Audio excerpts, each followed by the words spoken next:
Chapter 3, Oil and Vinegar. Back at the office, Tommy finalized the agenda he was preparing for an afternoon meeting with Mr. Mabey. He took a few minutes to enjoy his coffee and noticed the many trinkets scattered around his office.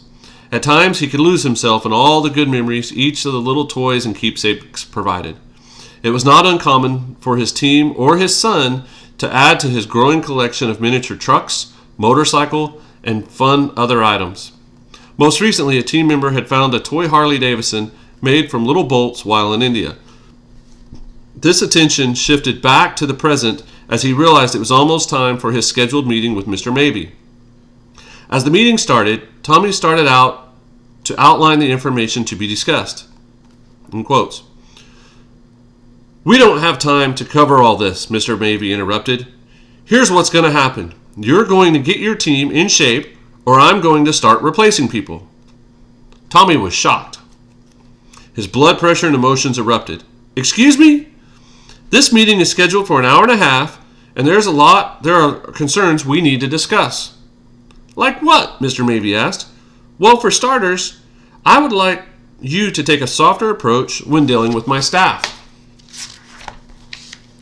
A volley of fire came immediately in all directions. After Tommy reined in his composure, tried to back Mr. Mabey off the ledge of attack, Mr. Mabey blasted Tommy's team for being weak, incapable of delivering a quality product.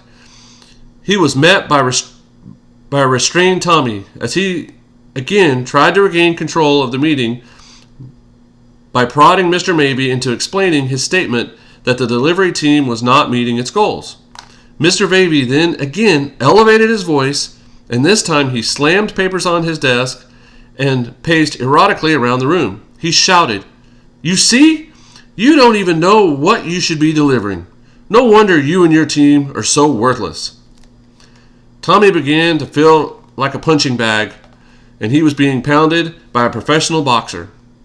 He began breathing heavily, and his hands began to sweat. This type of assault had never been allowed at Sanitas S before. With a voice of resistance, he asked, "Do you even know what the delivery team does?" Mr. Mabey was in a rage, acting as if at any second he would literally hit Tommy. The air in the conference room was beginning to boil from all the body heat pouring into the closed space. Mr. Mabey stared at Tommy like a cougar about to pounce as he addressed the question. "Yes, I know what you do. It's in your title, is it not? You are to deliver products on time. That's why you're the delivery team. That does not seem to be able to deliver."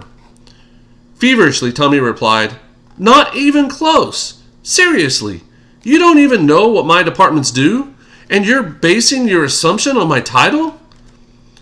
We compile and assemble work from other departments into a final product. We don't create code. We make sure it's correct to specifications required. If the developers deliver bad code, we send it back their way till there's no bugs. We are not able to deliver if we do not have a product to deliver. Maybe you should get to know the company better before you become the czar."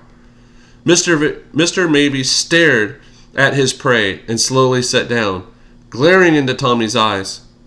I'll clear your team out from under you and replace them with consultants who understand the value of delivering a product."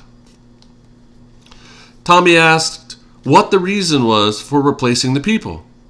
He quickly followed up with the information about how he and his team had been giving 100%, including working 50 to 60 hours a week lately, to try and keep up with the changes and demands that were being created by the lack of process. Mr. Mabey bellowed, "It's not about the amount of time, it's about the amount of progress." At this, Tommy lost his temper. The meeting had lost all focus and deteriorated into a personal assault on his leadership abilities. "You and your team just do not seem to understand my plan is going to work," Mr. Mabey exploded. "Or that if it does not, there will be personnel put into place that can make it work." "What is it you need from us that you're not getting?" Tommy asked. "I really don't know what else to tell you," Mr. Mabey hoisted out from behind his seat and stood over Tommy. looking down at him as he pointed his stern finger. "We are like oil and vinegar, and I don't believe we are ever going to mix well. If you can't be where I need you, then your people will only be lost following you."